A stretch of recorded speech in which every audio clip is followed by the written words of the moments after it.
a los músicos, a los chicos que diariamente o semanalmente nos acompañan, poniendo lo mejor de sí, su corazón a favor del Señor y de esta casa, y le agradecemos también al Señor por la vida de cada uno de ellos. Amén. Amén. Amén. Gloria al Señor.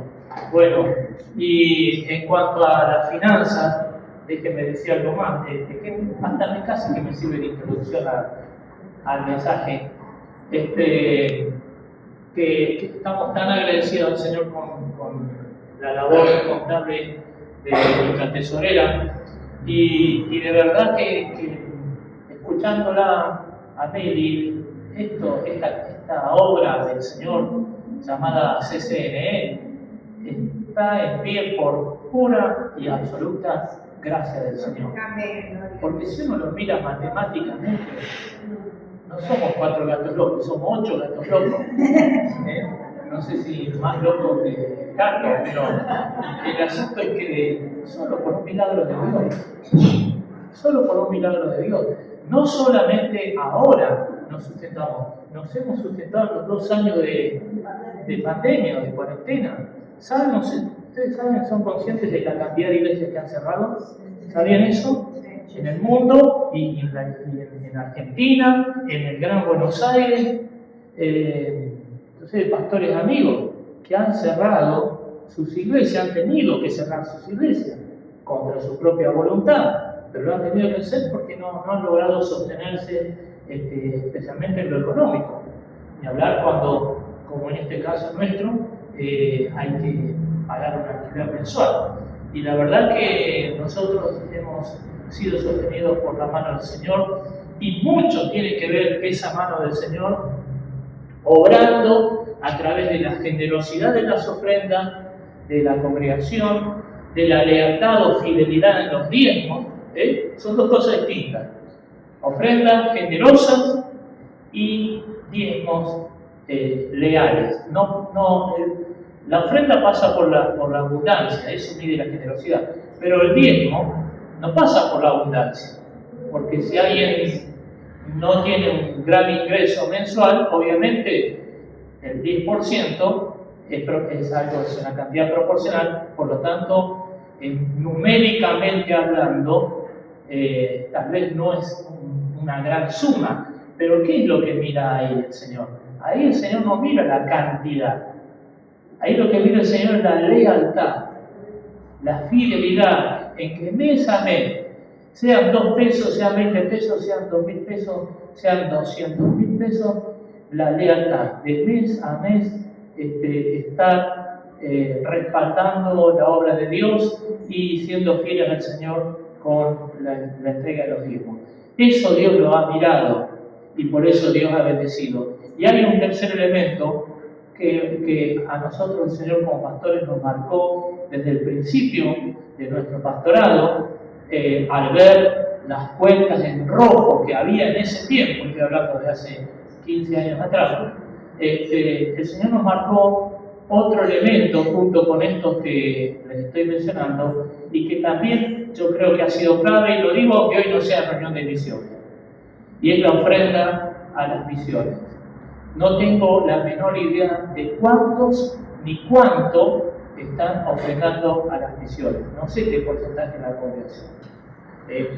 Tampoco me interesa demasiado, pero una cosa sí sospecho, por lo menos, más allá de que no conozco los datos. Y es que acá hay un espíritu misionero en cuanto a ofrendar a las misiones.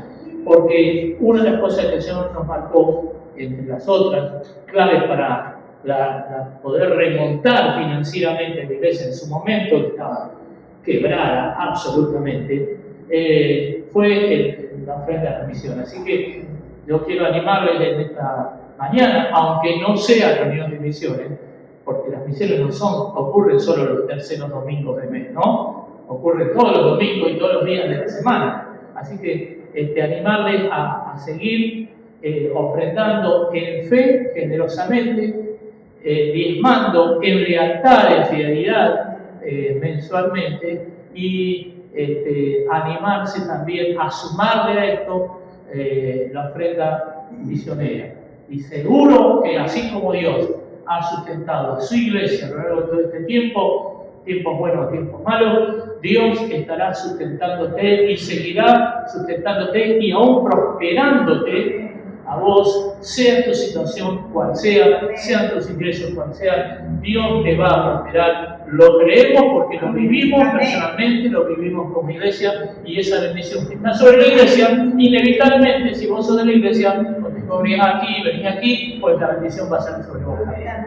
Amén. Amén. Así que, hermanos, miren cómo lo engancho. Así que, hermanos, Romanos capítulo 12, versículo 1. Así que, hermanos, os ruego por las misericordias de Dios que presentéis vuestros cuerpos en sacrificio vivo, santo, agradable a Dios, que es vuestro culto racional. No os conforméis a este siglo, sino transformaos por medio de la renovación de vuestro entendimiento, para que comprobéis cuál sea la buena voluntad de Dios, agradable y perfecta. El versículo comienza diciendo, así que, hermanos. Yo usé todo lo que hablé antes y lo enganché con el así que, porque claro, si dice así que, está indicando que lo que va a decir a continuación es consecuencia de algo previo, ¿no? Así que, si yo digo así que, uno dice, bueno, algo viene después, pero algo estuvo antes, ¿no? Esta charla previa me sirvió a modo de improvisación para enganchar con el así que. Pero bueno, Pablo no viene hablando de lo que pasó con la finanza de CCNE previamente. ¿De qué viene hablando? Bueno, hagamos un recorrido rápido. ¿Cuántos han leído el libro, la carta a los romanos? ¿Alguien no la leyó por casualidad todavía? Bueno, Monique, te invito a que la leas. Ahí tenés una oportunidad para hacer tu devocional. Y ahora voy a compartirles rápidamente el así que, de dónde viene o por qué el apóstol Pablo va a decir así que. La carta a los romanos la escribe el apóstol Pablo en vista de un viaje que está por hacer a Roma. Va a ser la primera vez que él va a visitar esta iglesia, ya es una iglesia que se ha establecido, no la estableció él, ya hay hermanos allí congregándose. Él va a ir de visita y no lo conocen. Obviamente en aquellos días las comunicaciones no eran las actuales, así que Pablo es prácticamente un desconocido para la iglesia de Roma. Entonces, ¿qué va a hacer? Va a escribir esta carta, dice, como que se autoinvita, dicho sea de paso. Medio que Pablo se autoinvita. Bueno, voy camino a Tarsis, probablemente de España, y voy a pasar por Roma, tengo que pasar por Roma, así que espero que me reciban. Más o menos lo que le dice la carta. O sea, se está autoinvitando, pero para que me reciban con confianza, les voy a decir cuál es mi predicación. ¿De qué predico yo? ¿Qué es lo que creo? Porque también en aquellos días, además del desconocimiento, o aprovechándose del desconocimiento, también había otros predicadores, disertantes, filósofos, itinerantes, que vivían de sus disertaciones y en base a eso iban, se presentaban, decían cualquier cosa, con tal de, que la gente se entusiasmara, se asombrara de la retórica de esta gente. Se los conocía, entre otros, a los sofistas, es decir, gente que hablaba porque tenía capacidad, buena retórica y nada más que eso. Y entonces, pero eso lograba el entusiasmo de la gente lo respaldaba con dinero, lo reconocía con dinero. Bueno, así que Pablo, que no tiene esa intención, por supuesto, justamente escribe esta carta para que sepan cuál es la intención y cuál es su mensaje. ¿Cuál es su mensaje? Así que esto es lo que hace en el capítulo 1, cuando él se presenta, expresa su deseo de visitar Roma y les dice cuál es la verdad fundamental de su predicación, y es que el justo vivirá por la fe. La novedad de la salvación por la fe es el baluarte principal en el mensaje del apóstol Pablo. A quienes le escribe es a los romanos, esto es, a una congregación donde la mayoría de los congregantes eran gentiles, es decir, no judíos.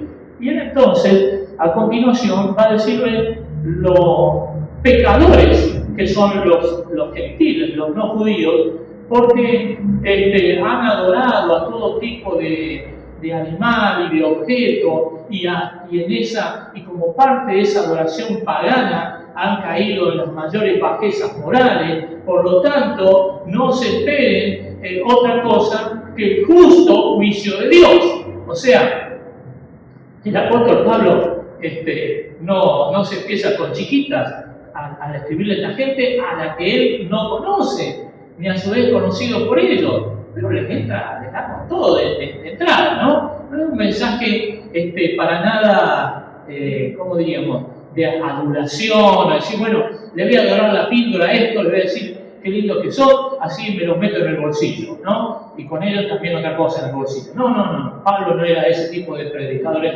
para nada. Al contrario, él presenta el Evangelio tal como lo presentaba habitualmente, y eso implicaba, número uno, mostrar los pecadores, que en este caso podían entender que debían tomar conciencia estos romanos que lo eran. Pero el judío, diciéndole pecadores a los romanos, podían decir los romanos, ¿quién se cree que es? Es judío, ya están los judíos creyéndose más que los demás, ¿no? Porque ellos tienen la ley y Dios se la reveló a ellos primero, se creen que son mejores. Entonces ahí, acto seguido, el capítulo 2, el apóstol Pablo va a decir, bueno, tranquilos gentiles, ustedes se van al infierno, pero sepan que los judíos también se van a ir junto con ustedes. ¿Por qué? Si tienen la ley, sí, pero no es salvo el oidor de la ley, sino el hacedor. Y los judíos oyeron la ley, pero no la hicieron, no la practicaron. No solo no la practicaron porque era imposible practicarla, porque los 10 mandamientos son a un nivel tal que hablan de la santidad de Dios, pero evidencian la pecaminosidad del hombre, que es incapaz de cumplir con los 10 mandamientos al pie de la letra. Los judíos, en primer lugar, que recibieron esa ley, pero no la cumplieron. Y como si eso no alcanzara, encima, esa misma ley, además de dar una serie de altas normas imposibles de cumplir para el ser humano por su propia fuerza, además esa misma ley anunciaba la venida de un Mesías Salvador que perdonaría los pecados por no haber cumplido con esa ley, y que los judíos, lejos de reconocer a este Cristo, lo crucificaron.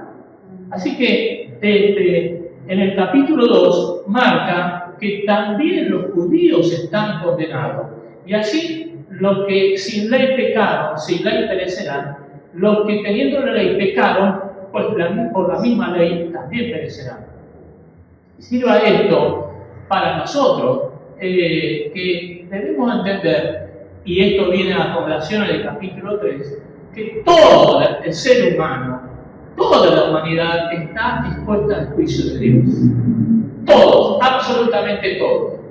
Gentiles, los que no sepamos una palabra de hebreo, y judíos, por más que tengan allí a su capital Jerusalén y por allí haya pasado el Señor, y hasta por más que el mismísimo Jesús haya sido judío, los judíos están expuestos al infierno a la misma medida que nosotros. Tengámoslo eso en claro. Tengámoslo eso en claro.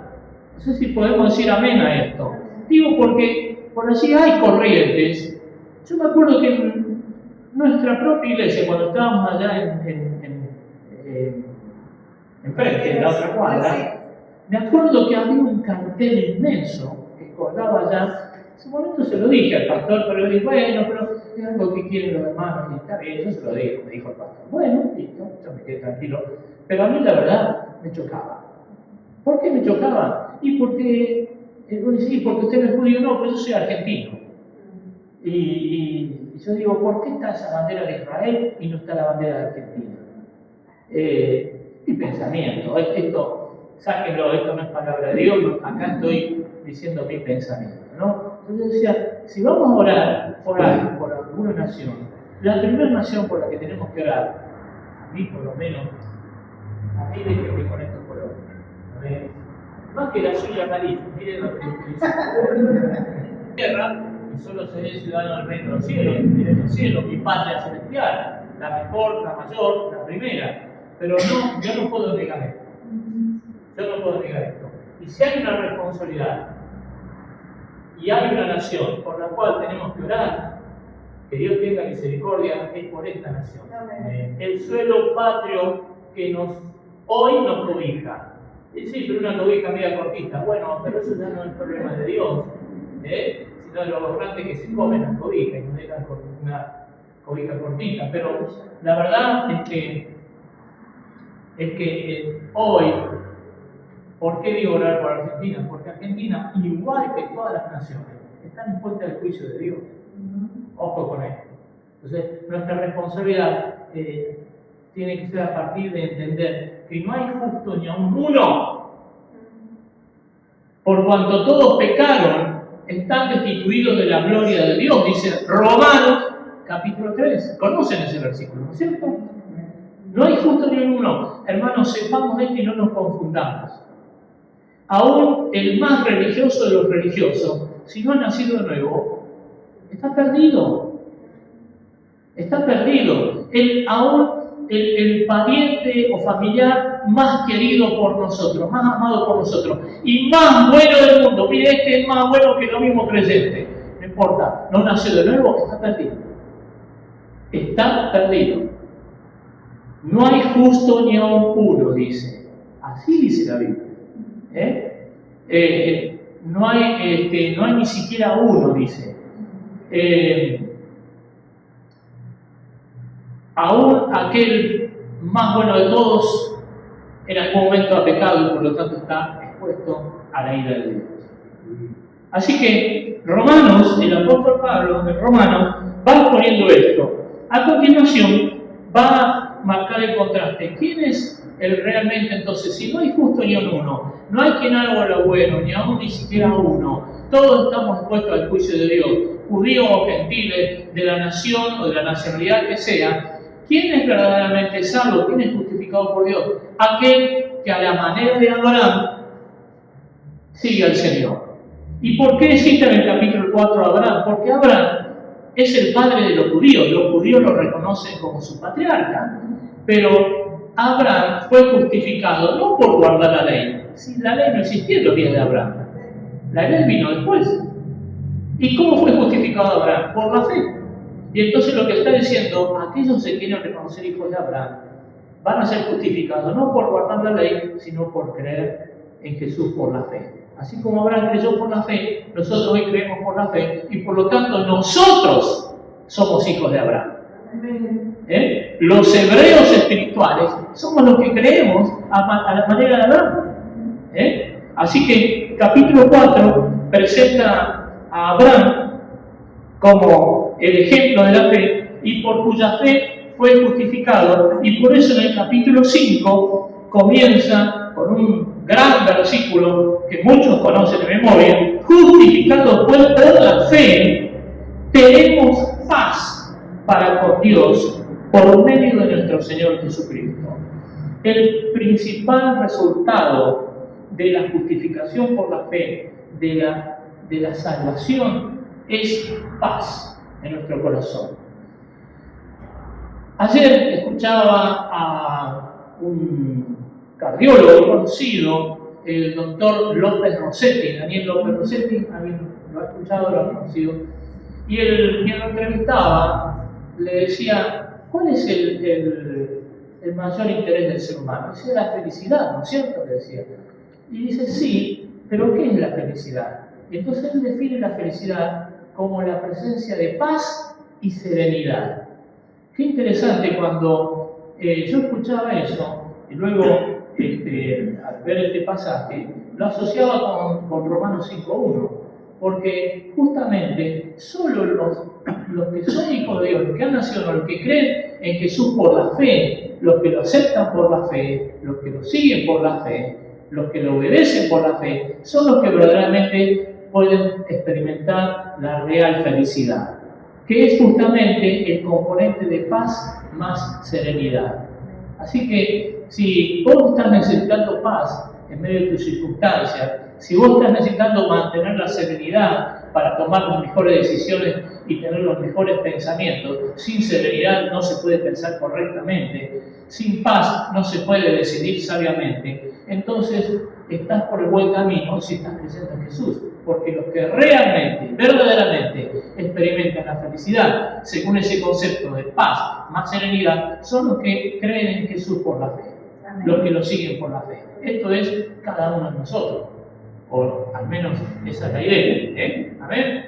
Bueno, ahora el apóstol a continuación, en el capítulo 6, va a decir que, bueno, es cierto que los que creen son salvos, tienen una nueva vida en Cristo, pero esa nueva vida en Cristo tiene que estar acompañada de una muerte a uno mismo. No alcanza con haber nacido de nuevo. En ese nuevo nacimiento, en ese día que se inició nuestro camino de fe en el Señor, debe ser acompañado de un diario, de una diaria reflexión sobre uno mismo, a fin de ir despojándose de las secuelas que nos dejó en nuestra vida el haber vivido fuera de Cristo. Y si alguien dirá, bueno, no, pero yo soy creyente de chiquitito, bueno, pero tu naturaleza pecaminosa con la que naciste también te acompaña desde chiquitito hasta el día de hoy. Y es labor de cada uno de nosotros morir a esa vieja naturaleza. Es decir, no podemos vivir como una corriente propia de este tiempo, de este mundo, el darle rienda suelta o satisfacción a todos y cada uno de nuestros deseos. El pretender ser la Coca-Cola en el desierto del universo o del mundo, donde pretender que el mundo gira alrededor nuestro. Error, no es así. La carne no es el centro del universo. Dios es el centro del universo. Esto es algo que el mundo no entiende y mucho de la evidencia de que este mundo, o por lo menos nuestro entorno social, ha dejado de lado a Dios, es todas estas manifestaciones que estamos observando en nuestro diario vivir, en la sociedad que nos rodea. Yo, como más de uno de mi generación, cuando oímos la razón, o una por lo menos de las razones en las que me quedó en claro, por la cual se estaban tomando los colegios allí en Buenos Aires, en la capital, encontré que era porque estaban desconformes con el sándwich que les daba, la vianda. Para mí fue todo un asombro. ¿Saben por qué? Porque en mi tiempo, y por los comentarios que surgieron a raíz de esa noticia de otros, me doy cuenta que no era solo yo, sino de mi generación, jamás vimos que en el colegio secundario, en la primaria y en la secundaria, jamás alguien nos acercara un sanguchito de paleta, olvídate. ¿Cuántos? Bueno, algunos acá, yo soy más viejo todo acá, todos los demás son jóvenes, pero alcanzaron a vivir en ese tiempo, ¿no? Olvídate que te van a dar un sanguchito de jamón y queso, de mortadela y queso, de salamín o de bondiola, de lo que fuera. Olvídate. Nene, querido, si tu hijo tiene para darte, va a comprar el sanguchito en la cantina. Nosotros decíamos así, cantina. La cantina del colegio industrial, ahí estaba. Yo cuando podía me compraba mi buen sándwich así de queso y, ¿cómo es el otro? El jamón evangélico. No me acuerdo. No, el otro. La mortadela, jamón evangélico le decíamos. Sí, la mortadela. Bueno, ahí está, ¿no? El tío que es más barato, digamos, ¿no? Salchichón, el salchichón, ese. Yo iba al colegio industrial también. Usted también iba al colegio Y industrial. estaba Nicola, que vendía sándwiches. Ajá, bueno, no me acuerdo de cantina. Bueno, ¿qué? Entonces, así todo, a ver, cortar. Yo también participé en una toma de un colegio. Yo creo que ya Lo digo, fue en los 70, o sea, ya prescribió la causa. Espero que la federal no me llegue a arrestar. Pero yo también participé en su tiempo. Libre. No puedo contar la historia acá porque esto va a salir a YouTube, pero anduve en la pesada, no justamente el rock and roll, sino otra pesada de los 70. Por otra razón tomamos el colegio. Hoy no la recuerdo exactamente, pero alguna cuestión política, porque fuimos usados por la política los jóvenes de aquel tiempo, como lo son usados los jóvenes de este tiempo. Así que, bueno, adolescentes, jóvenes, yo tenía 16, 17 años. El punto es este. No nos conformemos a esto. No nos hagamos a esta idea de ese pensamiento hedonista, antropocéntrico, que prima hoy en la mentalidad de la sociedad que nos rodea. Romanos 6 habla de morir a uno mismo. De morir a uno mismo. Si hay un enemigo del que tenemos que cuidarnos, si hay un enemigo del que tenemos que cuidarnos, no es el diablo. No es el diablo. Somos nosotros mismos, el yo, la carne. Por eso el apóstol Pablo en Romanos 6 nos llama a morir a nosotros mismos. No habla nada del diablo. Yo no recuerdo ahí que en Romanos hable algo del diablo. Evidentemente no es un tema central en la predicación de Pablo. Como ha sido, algunos de acá conocen, hermanitos nuestros que vivían hablando del diablo, ¿no? Parecía que daban más testimonios del diablo que de Dios, ¿no? El diablo esto, el diablo otro, el diablo está enojado. ¿Y cuál es el problema? Está enojado, el problema del diablo está enojado. Es su problema que esté enojado, el asunto no te enojes vos, el diablo se enoja lo que quiere. Pero no, acá el apóstol Pablo está hablando que el principal baluarte a vencer y el que tiene que morir somos nosotros. Y es así que en el capítulo 7 él marca esa lucha que sufre en esa ambigüedad, ¿no? De esas dos naturalezas conviviendo, en la carne y el espíritu. Dice, no hago lo que quiero, y quisiera, pero no puedo, y hay una fuerza en mí que me tira para abajo, pero yo sé que tengo que ir para arriba. Y bueno, ahí está, ¿no? Tipo, le falta que cantara nomás la canción de Miguel Mateos. No saben quién es Miguel Mateos, ¿no? Son todos santos, el único mundano acá soy yo. Kevin, vos, ni por casualidad, hay una canción que dice, tira para arriba, tira para arriba. Ah, acá aparece un mundanito.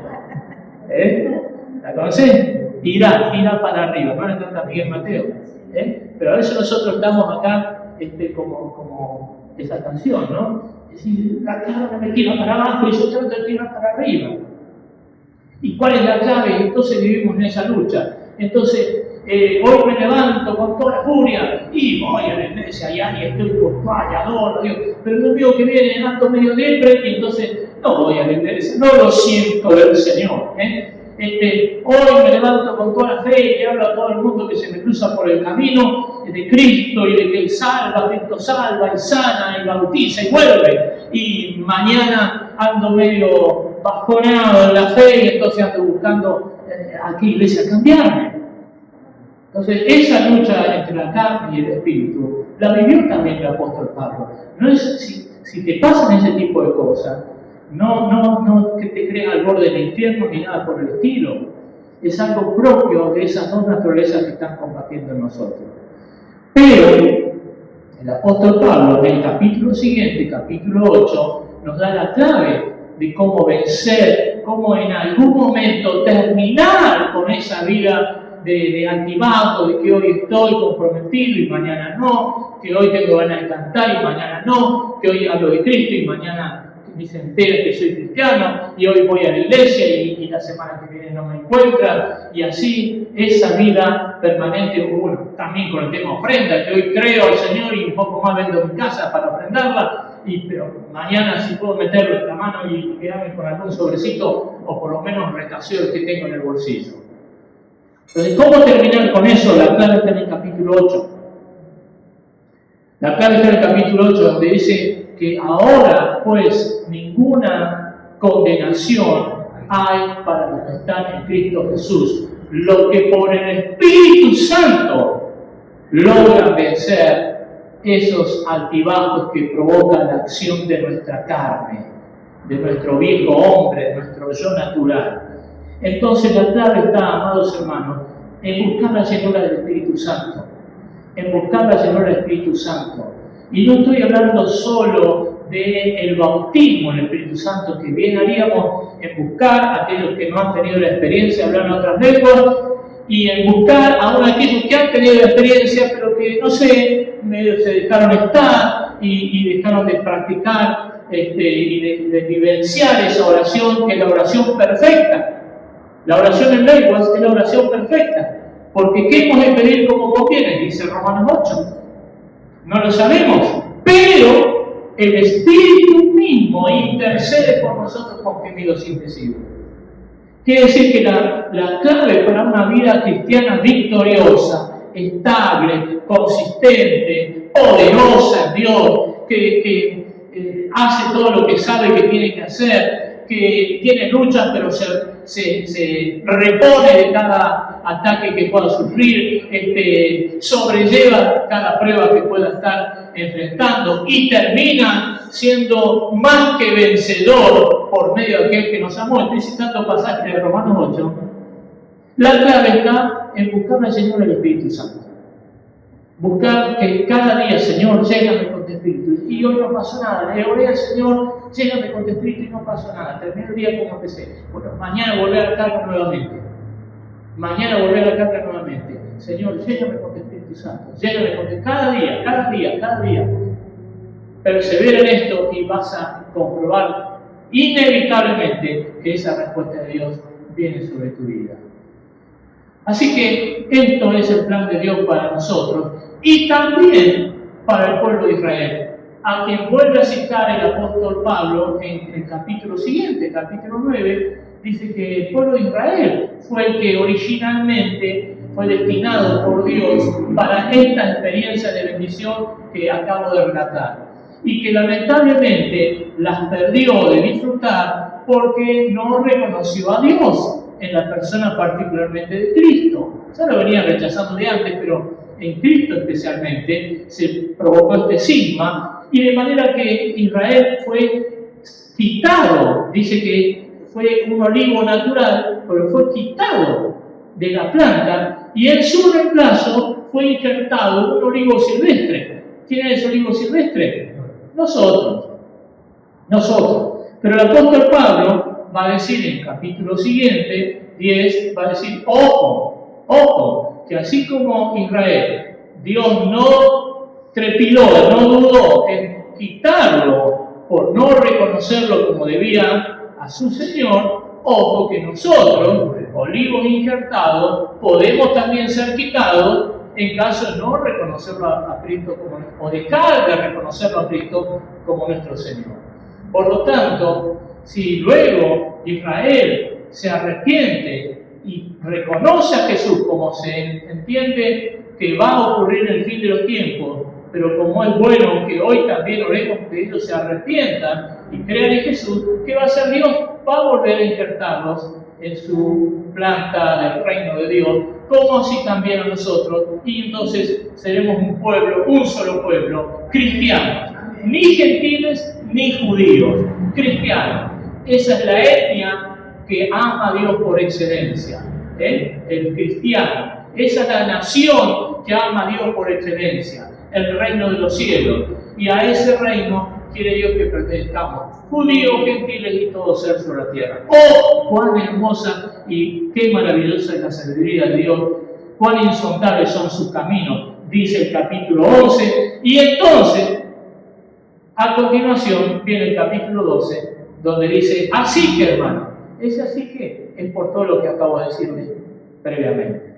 Así que hermano, les ruego por las misericordias de Dios. ¿Cuáles misericordias? Estas que acabo de mencionarles previamente.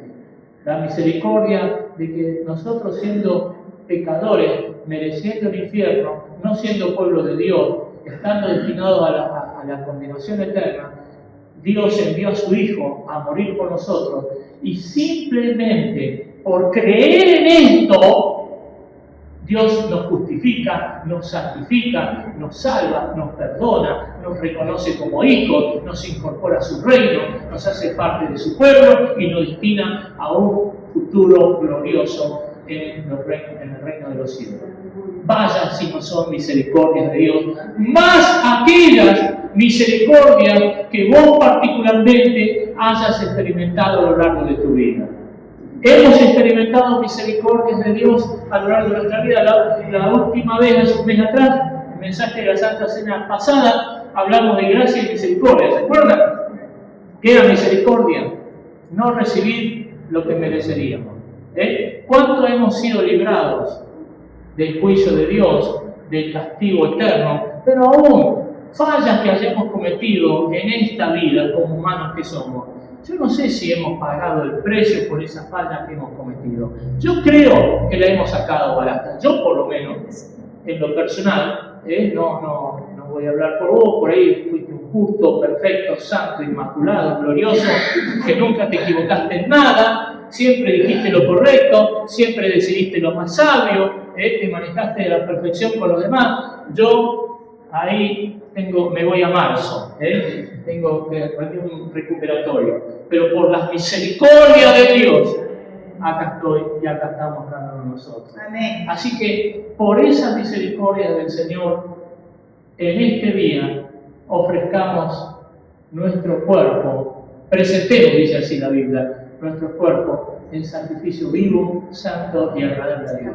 Presentemos como ofrenda nuestra vida una vez más en este día y digamos, Señor, por tu misericordia y porque no quiero abusar de tu misericordia, en el día de hoy me consagro a ti nuevamente, me presento ante ti nuevamente, estoy aquí en la iglesia en este día nuevamente, en una santa cena nuevamente, dispuesto a participar del pan y de la copa nuevamente. ¿Por qué? Porque yo mantengo vigente mi disposición a presentarme ante ti como un sacrificio, para que vos puedas utilizar mi vida como vos quieras, como vos te plazca, como vos te parezca, como vos lo decidas, como vos pienses, como sea tu propósito, como sea tu voluntad. No mi voluntad, no mi propósito, no mi sueño, no mi parecer, no mi deseo, sino tu deseo, tu parecer, tu voluntad, tu soberanía. Ahí está la gran diferencia con esta filosofía que nos rodea en este mundo, donde la gente protesta, piquetea y todo lo demás, pensando que en el bien de Dios, que olvídate, es mi propio bien. Todo el mundo, buenos y malos y irregulares, viven su vida en función de sí mismos. Seamos nosotros la diferencia, que para algo hemos nacido de nuevo y para algo hemos recibido la misericordia de Dios. Vivamos en función de los intereses de Dios, de la voluntad de Dios, del deseo de Dios, de los sueños de Dios, del parecer de Dios, del pensamiento de Dios y no de nosotros. Y sin duda marcaremos la diferencia que el mundo está necesitando y sigue reclamando ver en cada uno de nosotros los cristianos verdaderos. Amén. Amén. Así que, hermanos, os ruego por la misericordia de Dios que presentéis vuestro cuerpo en sacrificio vivo, santo y agradable a Dios, que es nuestro culto racional. Seguiremos hablando de este tema el próximo mes, pero por de pronto, ahora celebremos esta ofrenda que es nuestra vida en el Espíritu presentada ante Dios a través de la Santa Cena, de la Santa Mesa del Señor, de la cual les invito a compartir en esta mañana. Renovando esta consagración que el apóstol Pablo nos ruega, nos llama a renovar, a implementar, si no lo hemos hecho hasta aquí, el disponernos a servirle al Señor en función de su misericordia. Siempre a todos nosotros seguramente nos ha enseñado qué bueno estar, es de buena educación ser agradecido, ¿no? A mí por lo menos me enseñaban así. Es de buena, da las gracias, no te olvides las gracias, me decía mi mamá. Es de buena educación ser agradecido. Bueno, seamos agradecidos con el Señor por sus misericordias y entonces renovemos nuestra consagración a Él. Y celebremos esta renovación de nuestra entrega a Él, nuestra presentación de nuestro cuerpo en sacrificio vivo, santo y agradable, sellándola con la participación de la mesa del Señor, donde estamos recordando a quien nos precedió, en este sacrificio.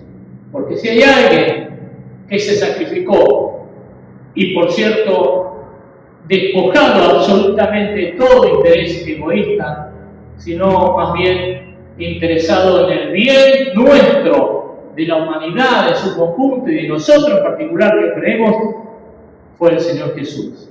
En esta mesa del Señor, en este nuevo primer domingo de mes, participemos entonces del pan y de la copa,